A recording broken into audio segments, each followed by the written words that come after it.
So I just want to go over what I'm looking at this week. This is a Monday stock watch since obviously yesterday I wasn't going to film one.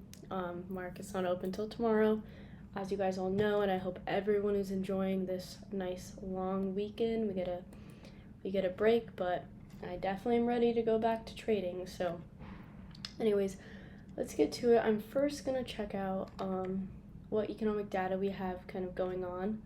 So tomorrow we are going to get some more important stuff. We do have,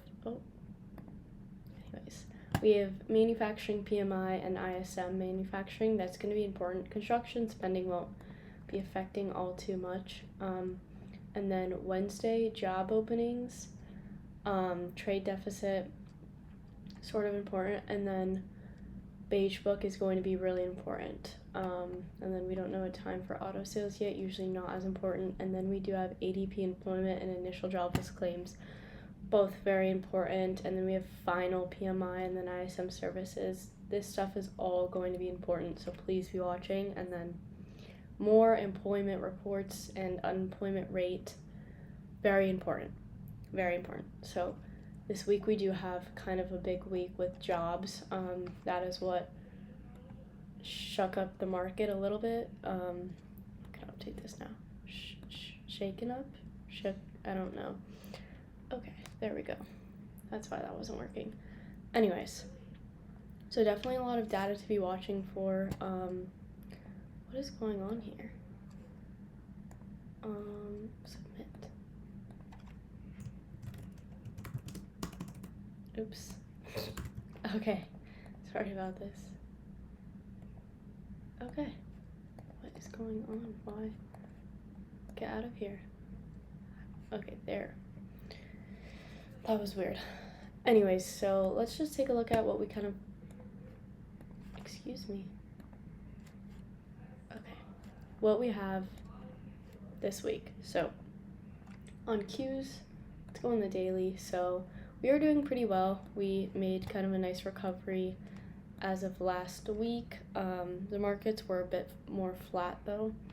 But anyways, so going into this coming week, if we do get bullishness, I'm definitely looking up to the 480 area. That is going to be pretty strong resistance area, so just be aware of that. We could kind of hit that and retrace back down like we've been doing kind of over here. Not been able to really hold in the 480 area, and I've been noticing we haven't been holding gains throughout the day. We'll kind of get gains in the morning and the market will sort of let go of them, so just be aware of that. So if we do get 480 and we get bullishness, just be aware that the market could give those gains up. Now for SPY looks to be back at its highs. Yeah, so SPY is right back at those highs. Either we see continuation or we end up falling back down to around 460, like 458 area, 558 area. So I would just be aware of that. If we do continue, it's kind of we're going to be continuing through a new zone that we haven't really seen. So that'll be interesting if we do get bullishness. If we end up retracing back down from this area, again, expect around 558. Then Nvidia's kind of been a big one, obviously. We got earnings and honestly we were kind of flat and then we sold off a little bit. We mostly recovered. I mean, 119 is not bad area to be at all. But if we get more of this consolidation, I'm expecting to place a pretty big swing on Nvidia, either just with shares or a call swing. I'll definitely be calling that out if I do end up entering something like that, but I want to see continuation of this like consolidation between around 120 to like 125 area, like even like 128, as we saw for many days over here. Got some great consolidation there. So if we continue through that and we don't kind of fall, Nvidia can be setting up for a really nice swing trade. Besides that, let's go to Tesla. Take a quick look at Tesla. So what I've kind of expected for Tesla this next month is for it to be a little bit bearish before it's coming out with its like robo taxi in October. And I think people are really gonna like that, and investors will like that, is my guess. Obviously it's a guess, so don't base everything off of this. We could still see bullishness this month for Tesla, but I am expecting more bearishness leading up to this big event they have coming out. So if you guys don't know about that, just go do more research. I'll find an article, send it out, whatever.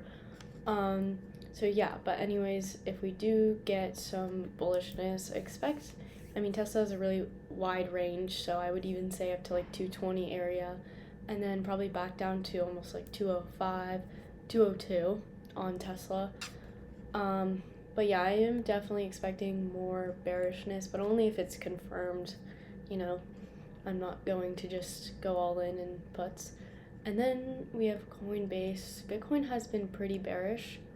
I think towards the end of the year, we're going to see some good bullishness in Bitcoin. And I like Coin a lot. I think it's a good stock. You could even hold it long term, and this would be a great price to buy it at. It's pretty cheap. Right now, I could even see this possibly if we do get if we get more bearishness, coin will even be at a better price. But again, towards the end of the year, I do see Bitcoin getting some bullishness, especially depending on who gets elected, because Trump and Vance really back Bitcoin, and if they get elected, crypto is probably going to run with that. So yeah, I do really like coin. Also has a really wide range, just like Tesla does, and I guess sort of this area, which I think I've marked out before, is its support, so around like 180, 179. So I would definitely watch out for that if we potentially reject it and get a bounce from there, or if we break through and we keep seeing coin get cheaper. But also really good for a potential swing. Meta's been doing pretty well, holding up well. If we keep seeing this area hold up, could see back up to around that 240 area, almost 235, around there, is what I think. If we don't, we could definitely see back to around 510, 500 area. Again, all these tech stocks have a pretty large range to them, so just be aware of that. Turn, we're all still in turn. We're expecting their catalyst to come out this month, starting September, probably around mid-September, so still holding onto that.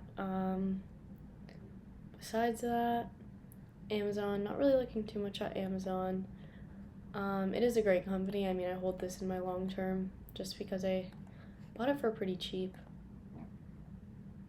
And Palantir as well is really good. If we do get some more continuation on this, could be good for a swing. Same with Disney. Not on my watch list, but I was really seeing some nice action with Disney last week. And we have Disney valued pretty low as of right now, after being at pretty much like these all-time highs up here. So Disney is something I really like as well. I could see this doing well in the near future, so definitely keep that on watch, everyone. And I don't think there's anything else I really want to go over.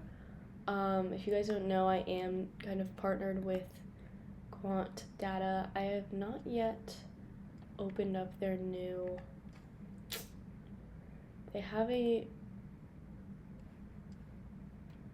they came out with a new kind of platform. I have to open that up, which I'll do that and probably make a separate video on that, and you guys will see. I'll make a video on my Instagram as well, so you guys can see that too. But yeah, so they opened up a new platform. It's going to be a lot faster, and the setup is going to be a lot cleaner, which is really exciting. I'm really excited for them. But I am getting a small lesson on all the new features today, so once I do that, I'll come out with another video showing their new platform and everything that's on it. But anyways, let me go over IWM real quick. Again, IWM's doing well. We're seeing some movement with small caps, and especially not just small caps, but also in Dow. So we're seeing a lot of money in kind of industrial sector, materials, stuff like that, which is good. So again, tech is kind of not doing as well lately, which it's the market, that's expected to happen. It's not always going to do well. People are going to want to move their money to other sectors, which that's exactly what's going on. And we're not seeing a movement out of the market, which is great. So that definitely gives us a good sign. And again, beware of September. I think towards more of the end, mid to end September, we could see some bearishness. Unless these rate cuts do give us some more bullishness to the markets, which I think the market has these rate cuts already priced in. So seeing that will be, I'm not exactly sure if we will see more bullishness with these rate cuts, but I would expect more recovery end of October and then end of the year. I mean, Santa Claus rally, all of that, you guys know. So, but that's like looking far ahead. So obviously I will keep updated. But I think the bullishness we're gonna get is not gonna be till towards the end of September. But again, that's my guess. That's what I personally think. So yeah, okay. Well, that's all I have for you guys for this Sunday stock watch. When you watch this, please just mark the levels that I talked about. It'll be a lot easier for you guys to kind of have that reference for the week. And then obviously tomorrow morning, you guys will get my pre-market analysis, and then I will be live in the morning. So please let me know if you guys have any questions at all. Shout me out, DM me, whatever you need. I'm always here. So thank you guys for listening.